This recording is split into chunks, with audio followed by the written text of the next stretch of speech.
Welcome, everyone. It's great to have you all here at this 4IP Council's webinar on finding an efficiency-oriented approach to scrutinize the essentiality of SEPs. My name is Axel Frazzini. I'm the Managing Director of 4IP Council, and I will be your host today.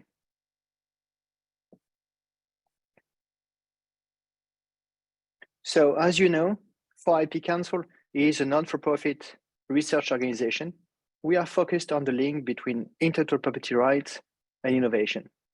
Our mission is to identify the most relevant topics and produce empirical research by collaborating with academics, experts, IP organizations, and other stakeholders. On our website, we provide plenty of free materials. For example, studies, guidelines, summaries of relevant papers, and recordings of our webinars, like the one of today. We also produce easy to digest content, specially tailored for non-IP experts, SMEs, and startups. Our aim is to assist innovative startups and SMEs in learning how to use IP to grow their businesses.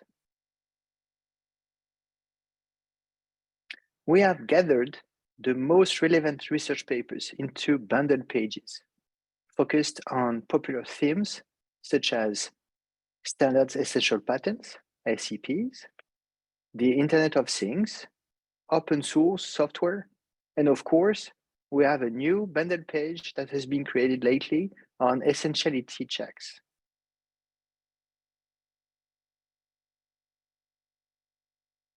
As you know, the Internet of Things is playing and will play a huge role in our societies and economies.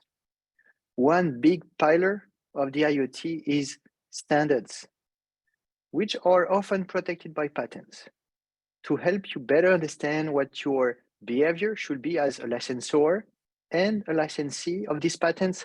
In good faith licensing negotiation, we have created a dedicated case law area on our website with summaries of court cases.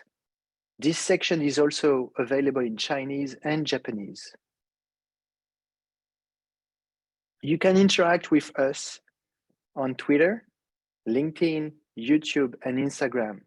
We always take care of the comments and we're trying to animate the interaction. That's a great way to find out about IP news, resources, interviews, and future webinars.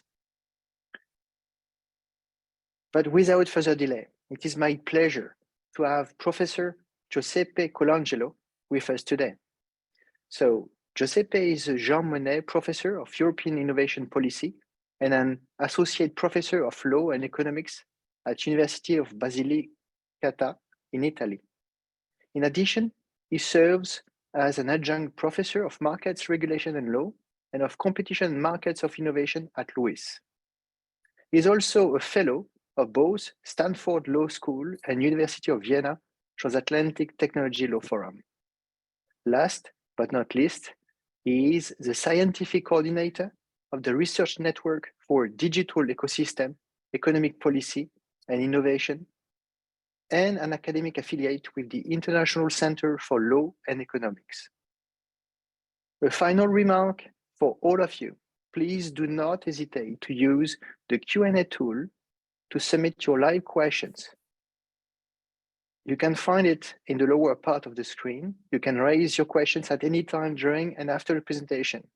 The questions will be addressed once the presentation is concluded in about 25 minutes. Giuseppe, the floor is all yours. Thank you, Axel. Thank you very much. And first of all, let me thank you 4IP Council for having me to discuss such a relevant and timely issue.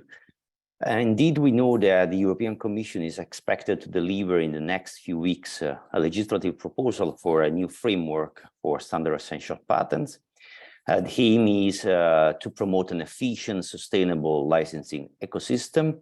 And this paper aims at informing the debate, illustrating benefits, flaws of different mechanisms used to assess the essentiality of ICPs, as found in the relevant literature.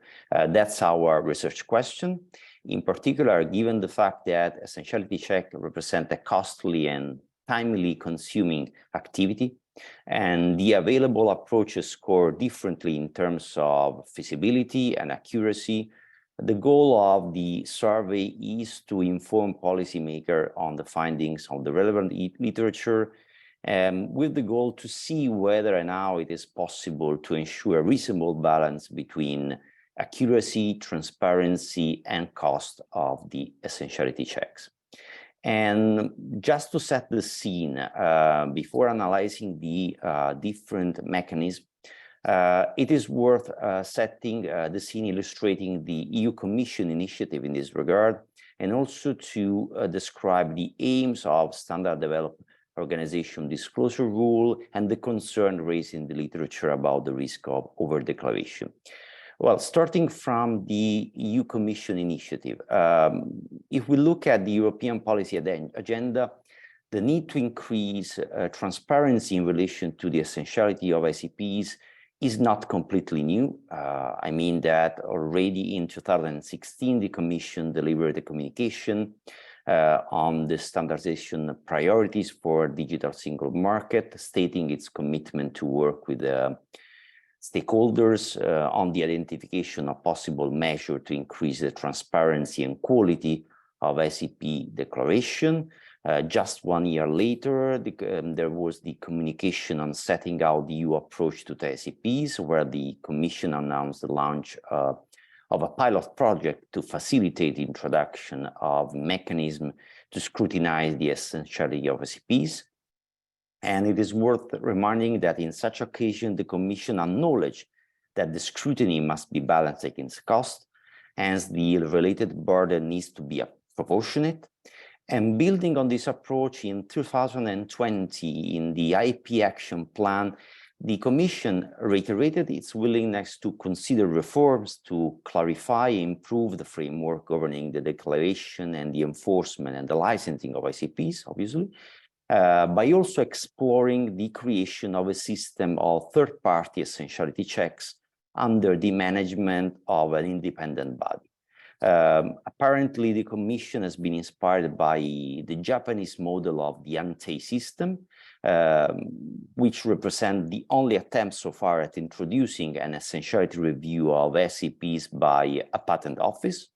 If we have time, we may discuss later about the feature of the Japanese model. So far, it is important to stress that it has not been so successful in terms of its implementation.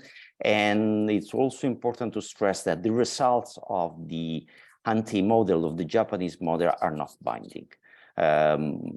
This is something that is going to be relevant in our discussion.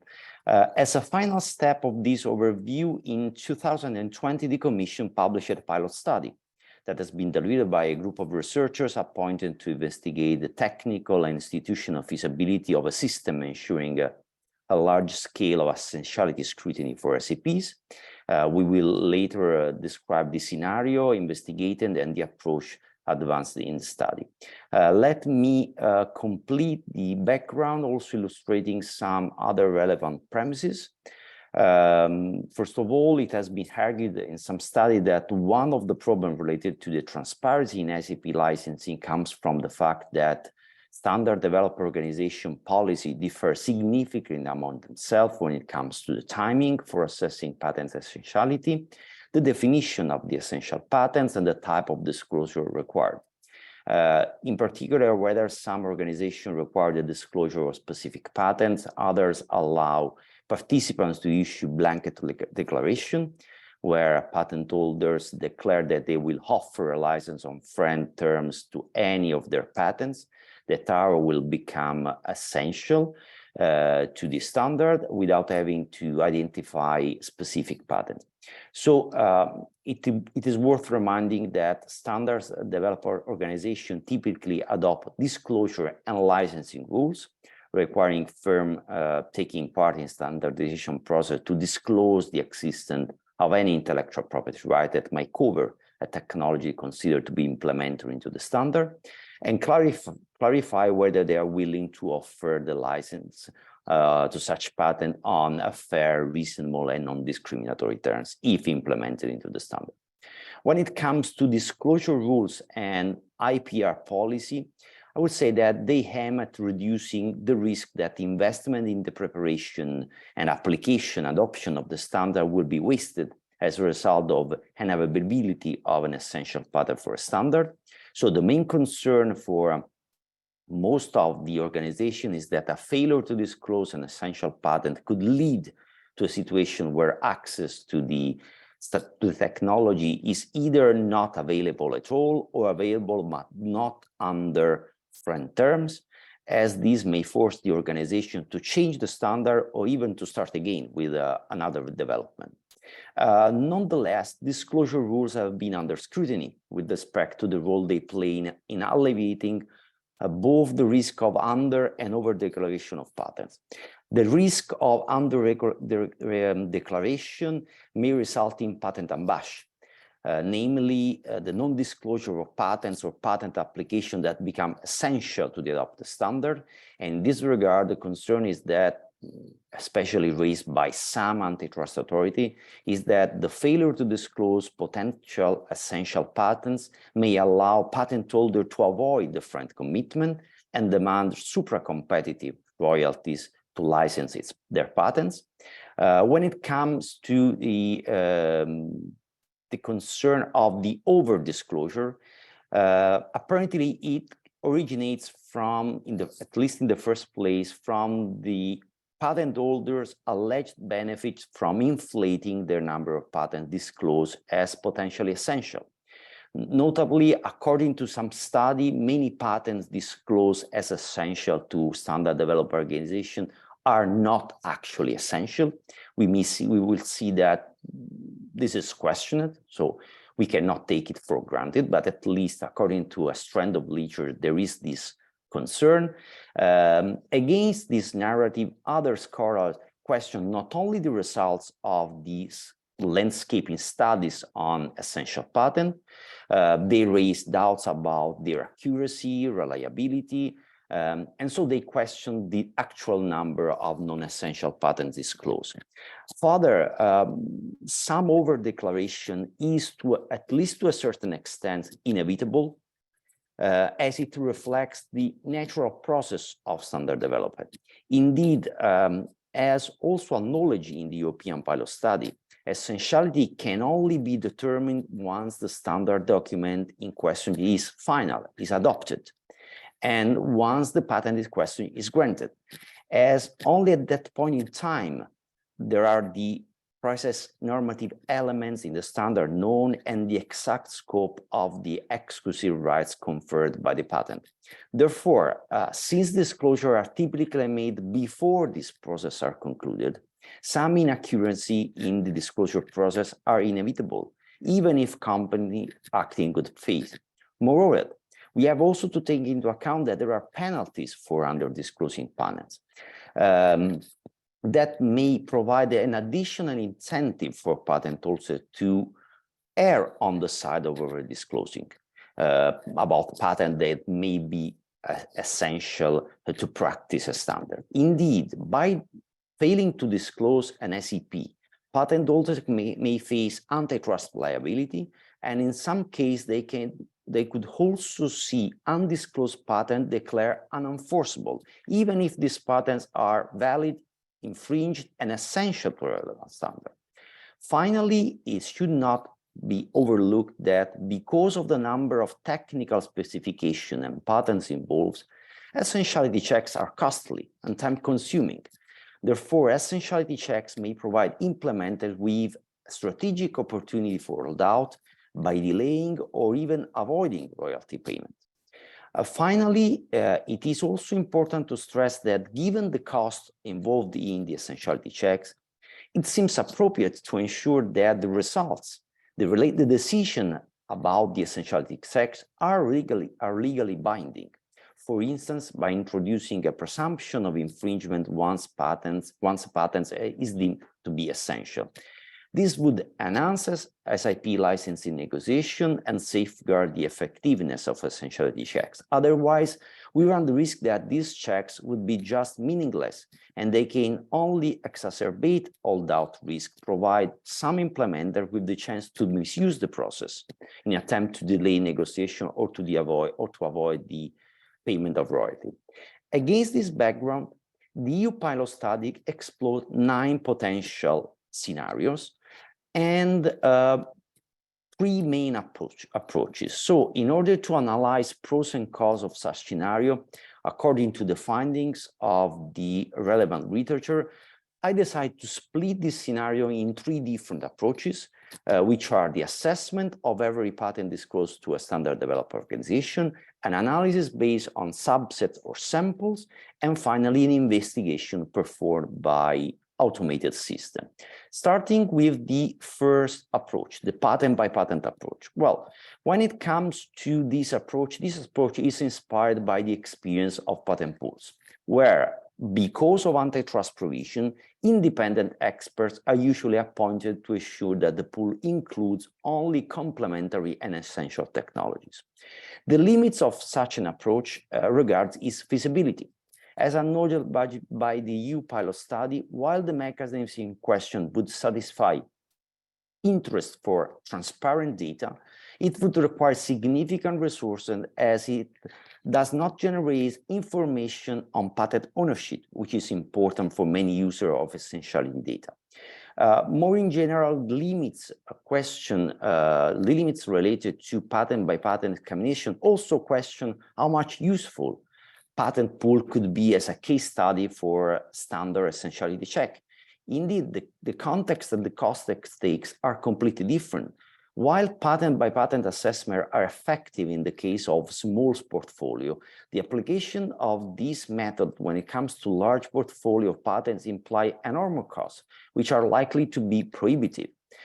Indeed, moving from the premises that essentiality determination undertaken by pools are costly and are unfeasible when you're going to apply in the context of standard developer organization, already 10 years ago in the literature is that been suggested a pseudo pool approach based upon the ex-ante determination of an aggregate royalty rates for different patents and an incentive system to discourage over-declaration.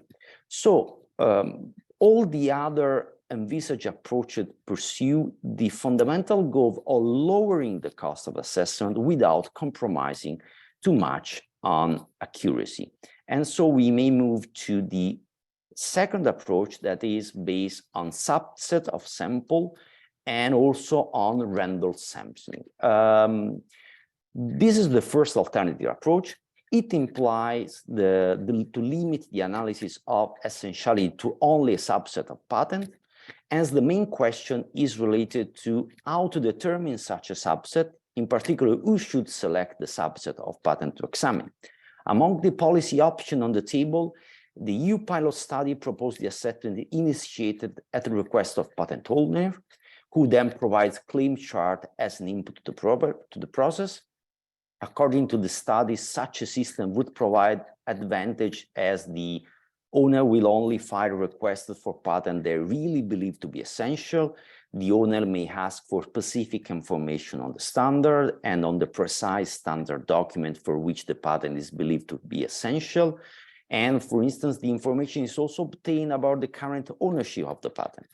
The relevance of submitting claim chart to ensure the quality of the essentiality assessment has been also highlighted by the group of experts appointed by the European Commission on the licensing and evaluation of SEPs.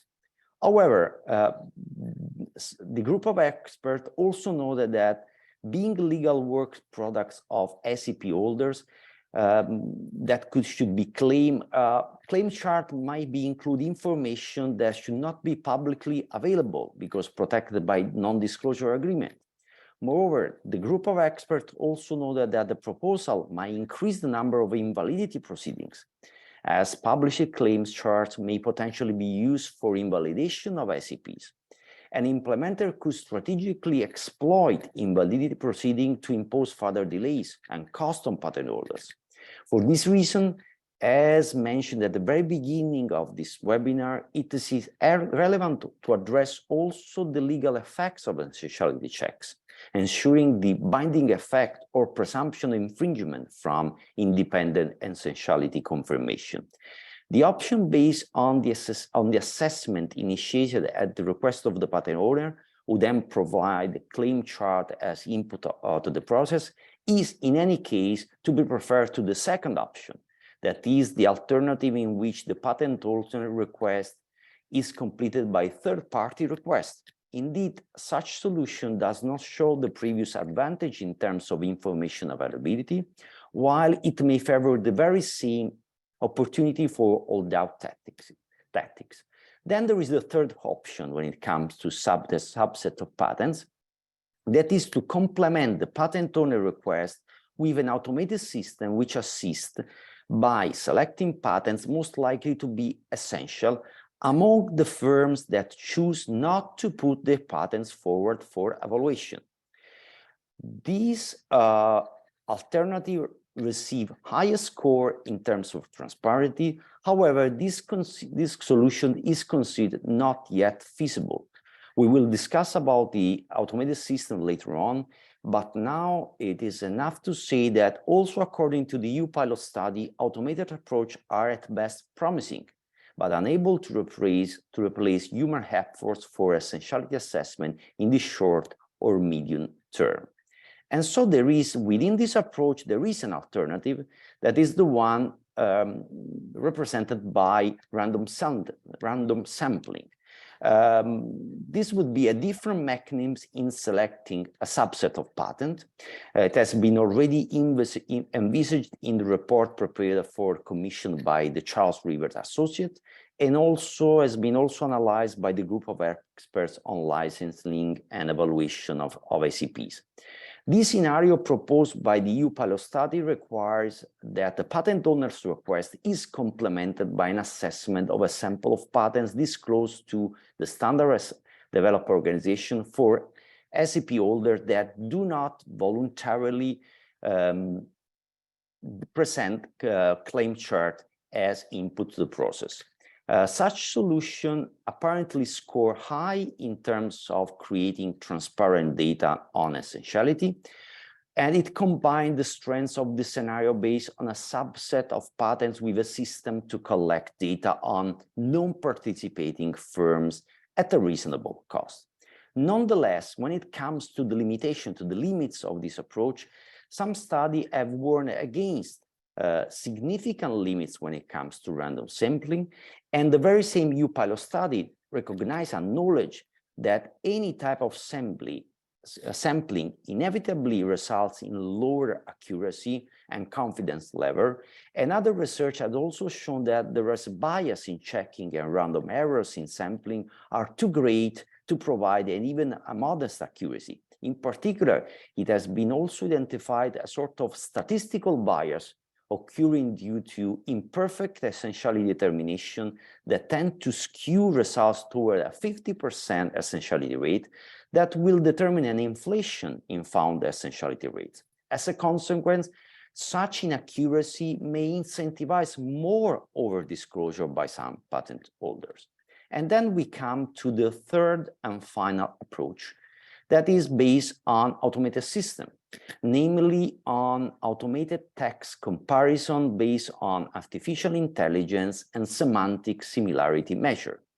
This measure may be potentially adopted for full essentiality assessment or just as assisting tools for pre-screening. The main advantage of such an approach is represented by its scalability, the capability to increase the speed of the process, to reduce its cost in comparison to pure human expert assessment. However, when it comes to downside, when it comes to the flip side, the accuracy of the results generated is highly questionable. The EU pilot study acknowledged that automated approach will not be able to replace human efforts for full essentiality assessment. Among their limits, the pilot study mentioned the fact that the precise meaning of terminology cannot easily be understood by an automated system. Semantic approach can face difficulties dealing with changes in terminology over time. Patterns are written in a different vocabulary from standards, And essentiality assessment should consider possible alternative to the patent under investigation that may also satisfy the standard. Finally, the pilot study also mentioned the risk that automated systems are prone to gaming. So patent owners anticipating the workings of such a system may adapt the wording in the patent application and in their technology contribution to standard developer organization. Several other papers share this concern, noting that similarity and essentiality are not equivalent concepts. A patent may be essential to a standard, but might not necessarily have an high similarity in terms of textual overlap. As a result, even as an assisting tool for pre-screening, artificial intelligence does not ensure an accurate narrowing down of the number of the patents to analyze.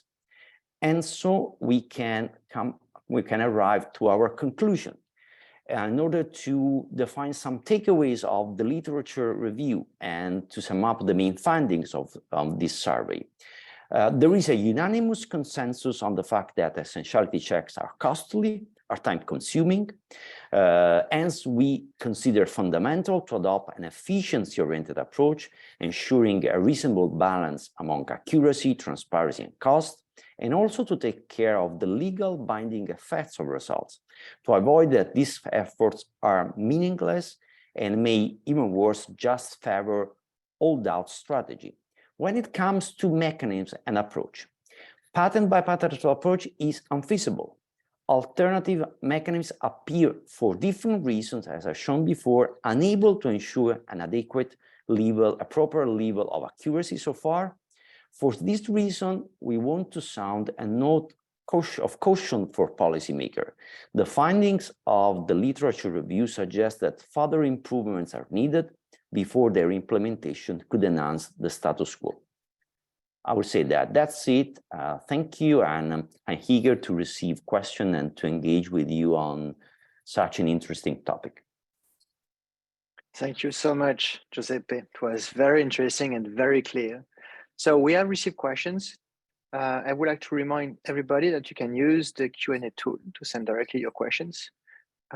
So we start with one simple, which is, what are the explanations for over-disclosure? I think you touch upon this, but I would like to better understand what are those explanations? Why do we have over-disclosure? Okay, well, not easy to provide an answer because actually, according to the literature, we have two different narratives.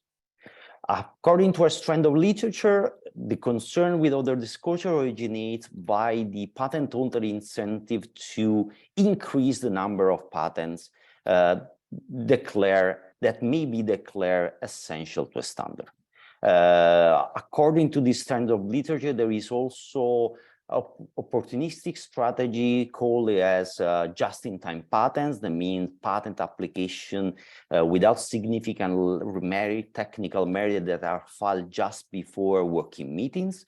According to some commentators, the level of involvement and influence within the standard development process might be a more decisive factor rather than the technical value of the patent. So according to this trend of literature, at least some commentators complain that standard developer organizations are not under any obligation and do not perform any checks to determine whether patent disclosures are potentially essential to a standard, that are in fact actually essential.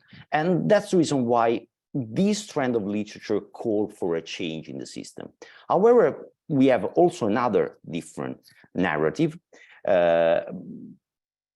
This narrative, and that belongs to a different strand of literature, share the concern about the over-disclosure.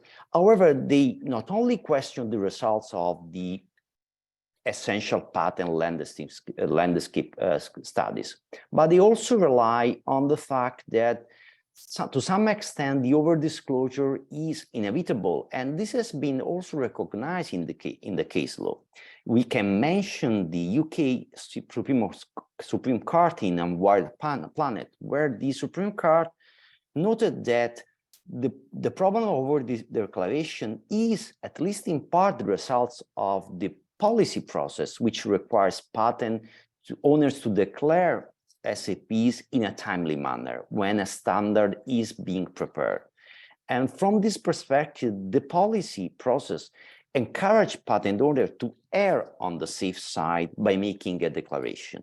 And I also mentioned the fact that if the patent owner decides to under-disclose, he has to face antitrust liability in terms of the risk for patent ambush and so on. And so he may face the risk to see its own patent to be unenforceable, even if the patent at the very end is valid and is essential to this patent.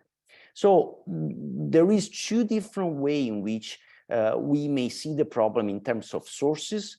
And so I would say that we have at least a split results in terms of what may be the main sources of over-disclosure.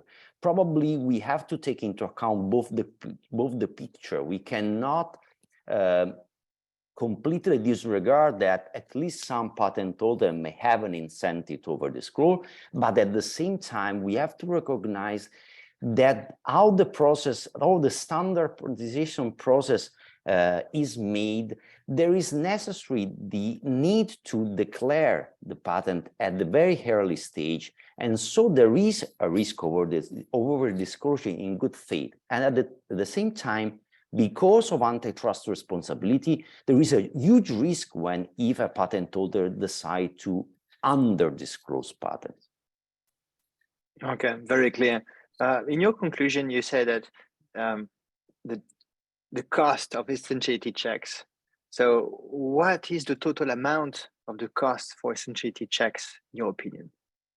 Well, we have several studies that decide to address this problem.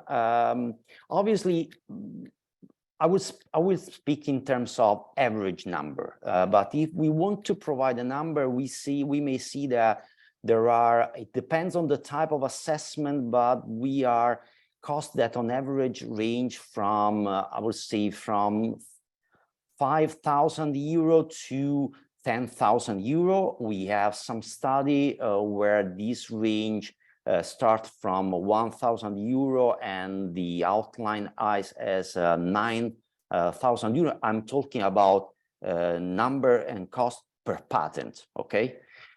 So for instance, when it comes to the author of the pilot study, they also take into account how much time it may require to provide an essentiality check for each patent, and it takes around 7 hours approximately per patent.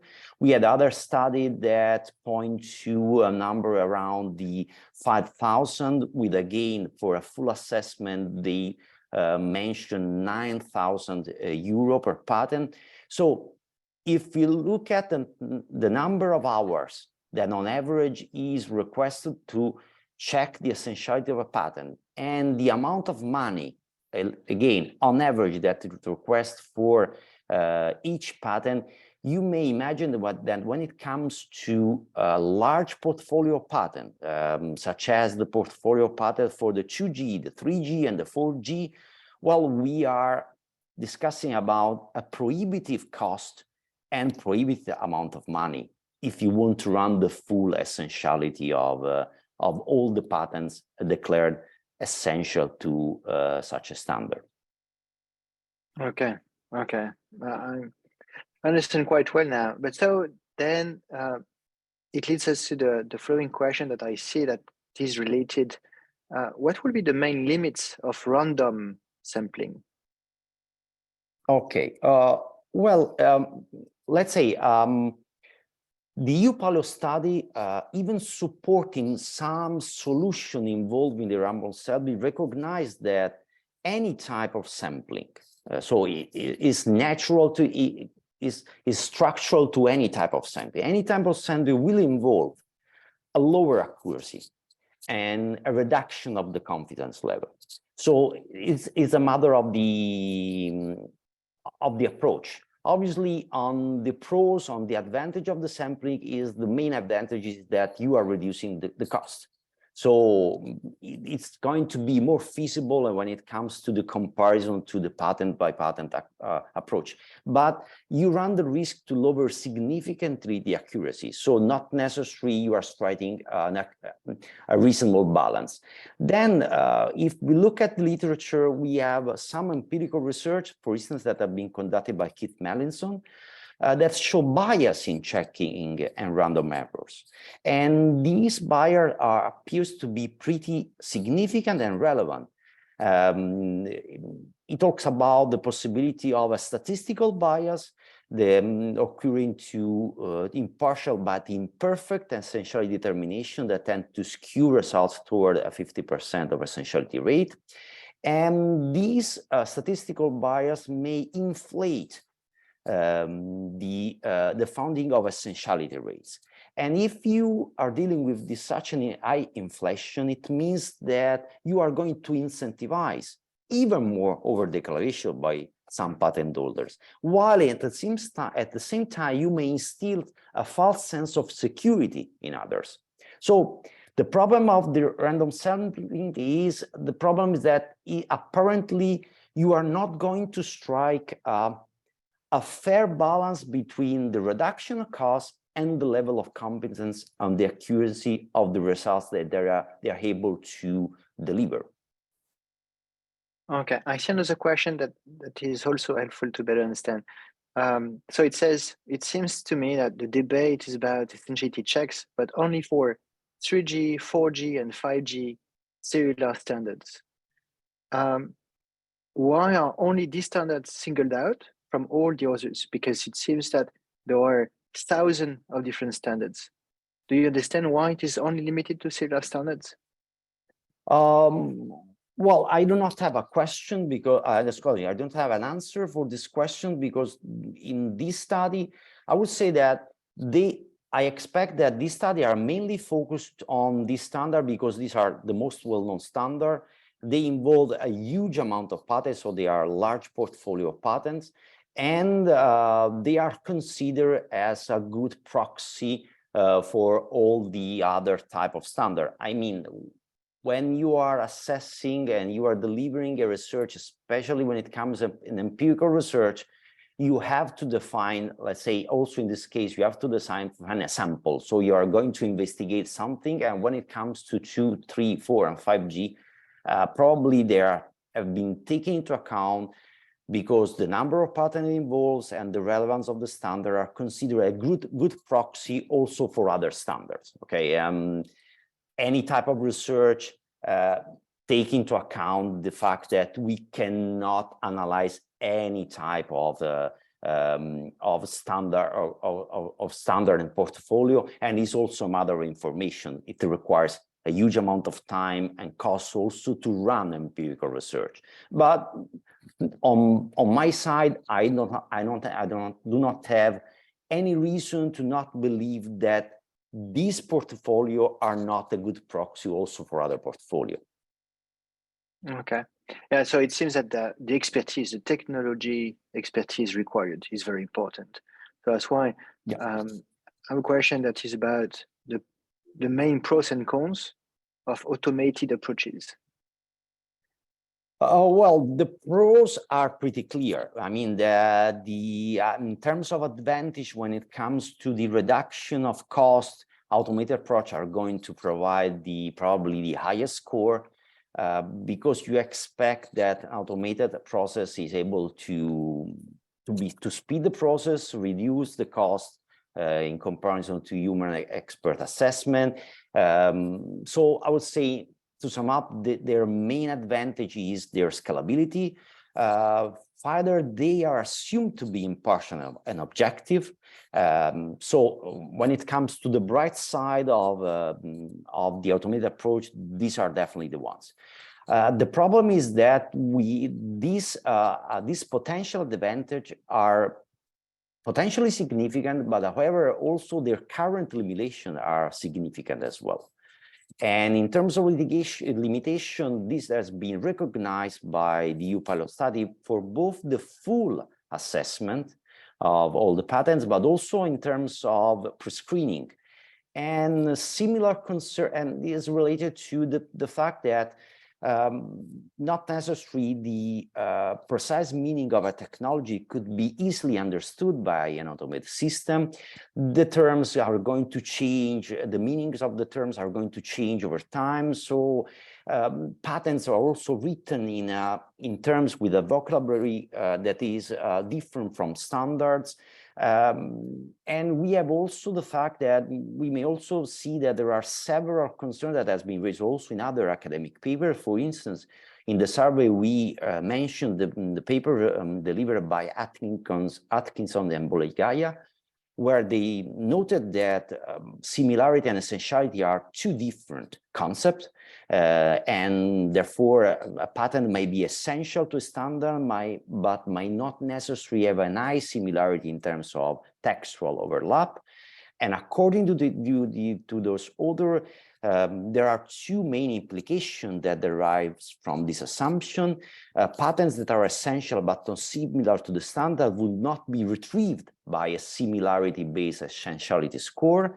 And secondly, if we want to retrieve all essential patents, we must reduce the cutoff threshold for similarity. And so retrieving a potential large set of non-essential patents in the process. It means that this, in terms of an automated system applied also and just in assisting tool for prescribing, it means that the automated system will not going to ensure an accurate narrowing down of the number of patents. And this could be a very critical issue because it's going to increase rather than reduce the manual effort to assess the real essentiality of retrieved patents. So we have expected potential advantage, but we have current significant limitation. Very good. So the elephant in the room is related to many of the questions we have received in the Q&A. And I will summarize all the questions in only one. Would you support the likely European Commission intervention in essentiality checks? Well, we have a quick answer. The quick answer is it depends. I'm not aware of the proposal of the European Commission, but obviously if you are asking to someone whether he would be happy to see the maximum degree of transparency in SEP licensing, it would be difficult to receive a no as an answer. The problem that we raise is different, is how to keep together the cost of such an activity and the accuracy of different methods. And the starting point, our starting point is clear. Any proposal should enhance the status quo. That should be a fundamental premises for any intervention from policymakers. And also the premises are well known. Essentiality check may require prohibitive costs. Then we have to ensure that there is a mechanism able to guarantee accuracy at a reasonable cost. According to the relevant literature and to our survey, so far at the current stage, it's difficult to find out a mechanism that is able to strike such a fair and efficient balance, taking into account the unfeasibility of some mechanisms and the lower accuracy of other mechanisms. That's the reason why, concluding the survey, and also in the very last slide of our webinar, I mentioned the fact that apparently further improvements are needed when it comes to decide whether there is a mechanism that's going to be implemented and that is going to improve the status quo. Right now, we do not have this type of findings and insights from the relevant literature. Thank you. That's very clear. Maybe to follow up, because you pointed out the potential uncertainty that would be linked to essentiality checks, but how much relevant or hold out risks in the evaluation of potential solutions? Well, this is strictly related to the fact to the amount of cost and to the time that are required to run the essentiality checks, because obviously If you are increasing the cost and you are burden player with a huge amount of cost when it comes to the activity, and you have to spend a huge amount of time running this activity, it means that at least for some implementer, this could be an easy way out to delay the payment of royalty, or even avoid the payment of royalty, because you are saving time, you are gaining time, and you are shifting cost on other player. And this is also a concern when it comes to claim charge, because we discussing the possibility to suggest the disclosure of to publish claim chart. We mentioned the fact that when it comes to claim chart, the publishing of claim chart are going to increase transparency. That's and the quality of the assessment, so that's a huge advantage. But at the same time, as recognized by the group of experts appointed by the European Commission, published claim chart would also potentially be used for invalidation of SEP. So the proposal may also increase the numbers of invalidity proceedings.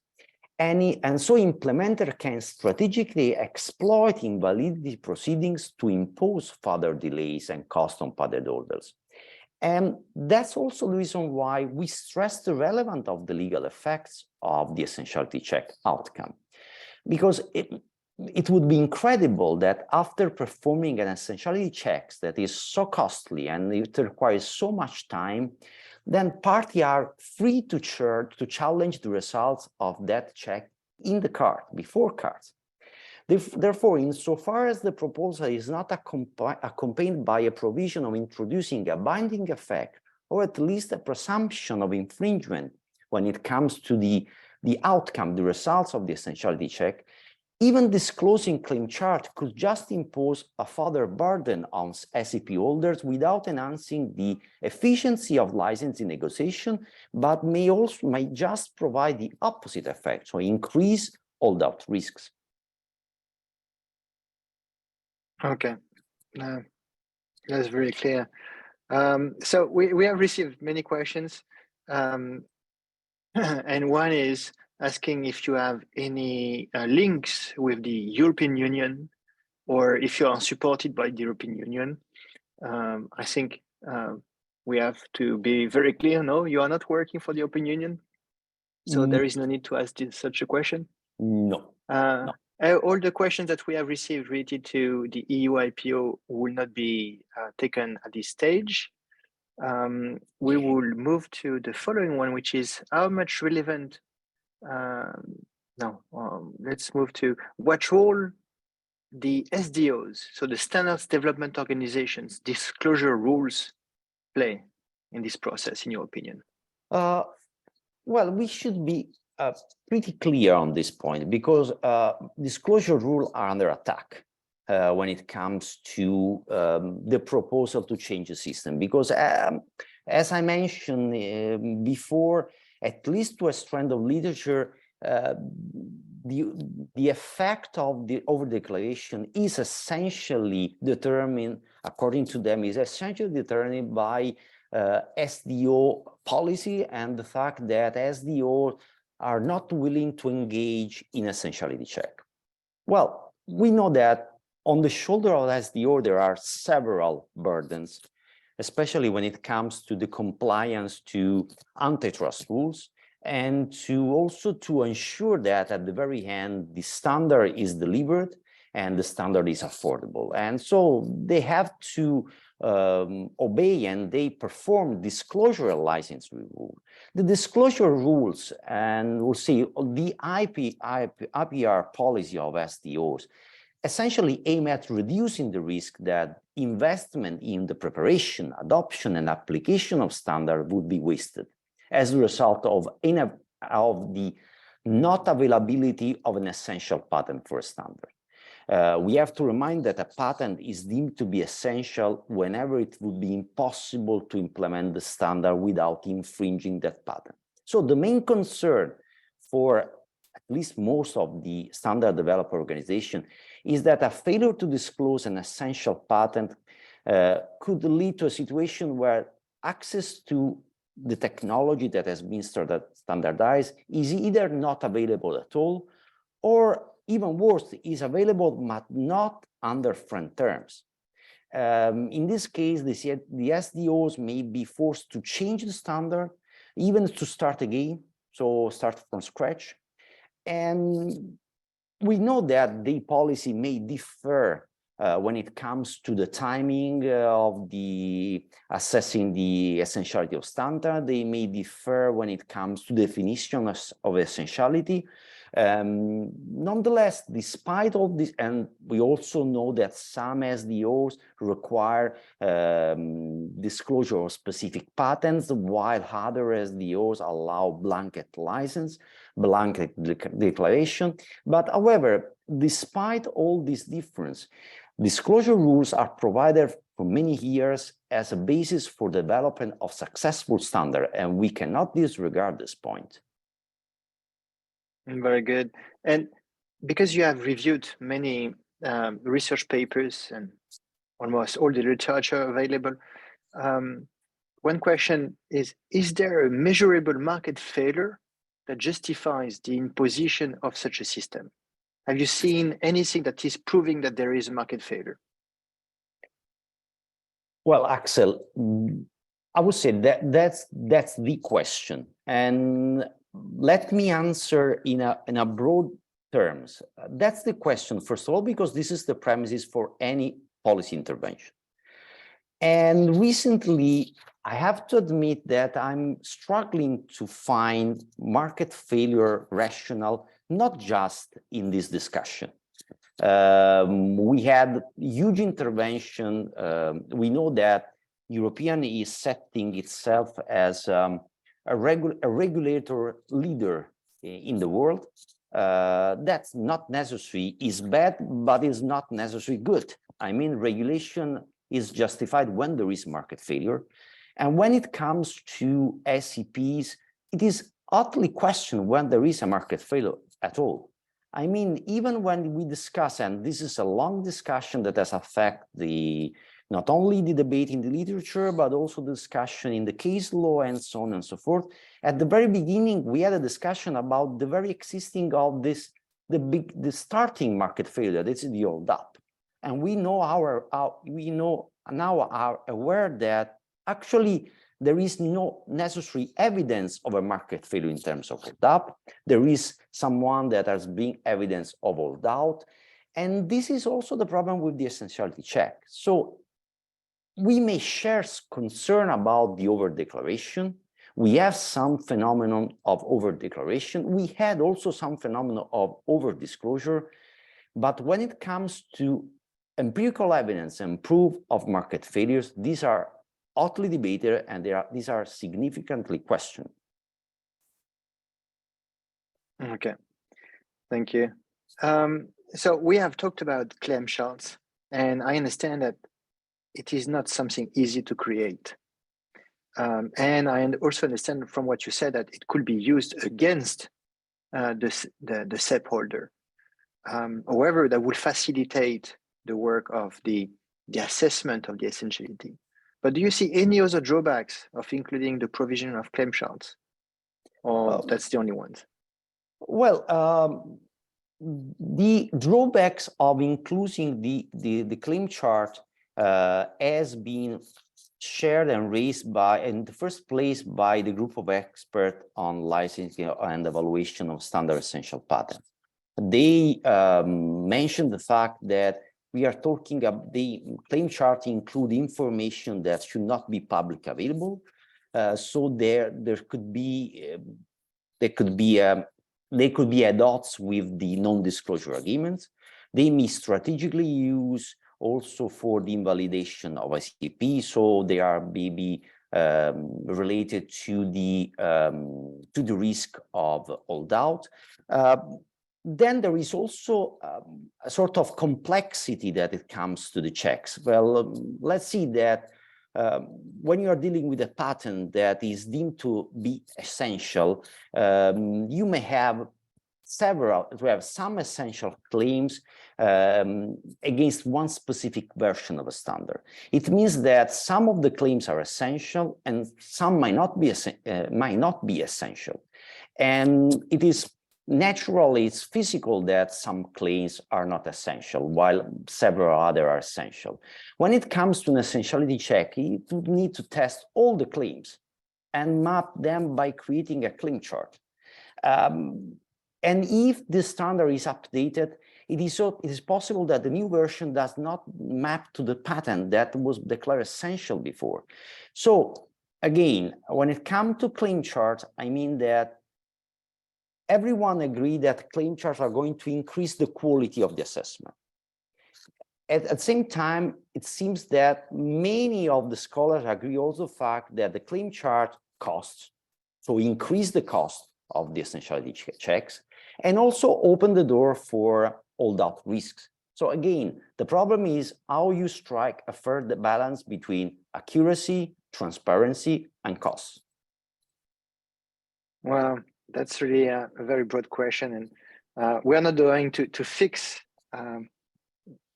this potential issue today, but I think that we had a very broad understanding thanks to your explanations to the current situation.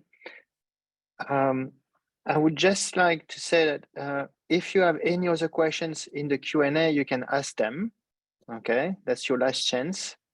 One thing I would like to highlight is all the questions that we have received related to a potential announcement that was made a few days ago of regulation.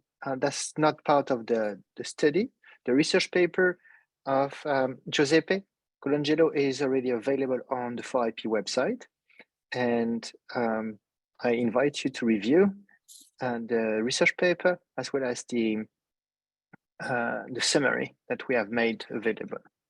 But now it's time to close this webinar. I would like to thank you very much, Giuseppe. Your explanations were very clear. I have to say that not only from a legal and technical perspective, but you really brought very good illustrations, explanations on the pros and cons of every single solutions. So that's a very insightful discussion. Your expertise and knowledge on this complex topic were truly valuable and greatly appreciated. Now I would like to just say to the audience that you should keep an eye on your email box, because tomorrow you will receive an invitation to just provide a feedback related to this webinar, and we value your opinion and will be grateful for your input. We also invite you to visit our webinar page, where you can find more information on intellectual property rights and other related topics, as well as what is the next webinar you may want to register. Last word, Giuseppe? Well, thank you, Axel, and thank you 4IP Council for this opportunity. I hope we may have soon a further opportunity to discuss.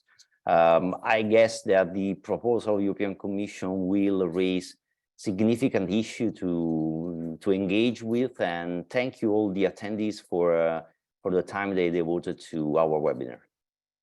Thank you for joining us. Thank you very much again, Giuseppe. I wish you all a very good end of the day.